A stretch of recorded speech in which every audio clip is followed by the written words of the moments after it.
وقالت اليهود ليست النصارى على شيء وقالت النصارى ليست اليهود على شيء وهم يتلون الكتاب كذلك قال الذين لا يعلمون مثل قولهم فالله يحكم بينهم يوم القيامة فيما كانوا فيه يختلفون ومن أظلم ممن منع مساجد الله أن يذكر فيها اسمه وسعى في خرابها أولئك ما كان لهم أن يدخلوها إلا خائفين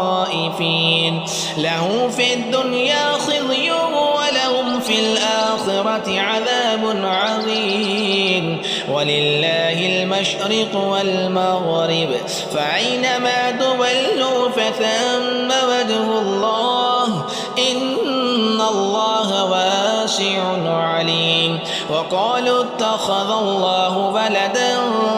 سبحانه بل له ما في السماوات والأرض كل له قانتون بديع السماوات والأرض وإذا قضى أمرا فإنما يقول له كن فيكون وقال الذين لا يعلمون لولا يكلمنا الله أو تأتينا آية كذلك قال الذين من قبلهم مثل قولهم تشابهت قلوبهم قد بينا الآيات لقوم يوقنون إنا أرسلناك بالحق بشيرا ونذيرا ولا تسأل عن أصحاب الجحيم ولن ترضى عنك اليهود ولا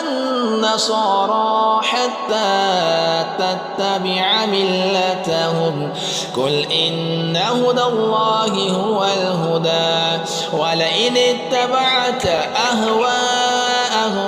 بعد الذي جاءك من العلم ما لك من الله من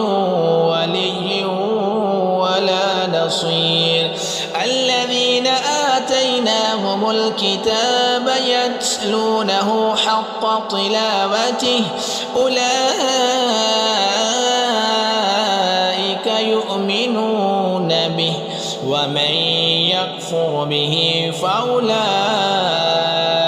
هم الخاسرون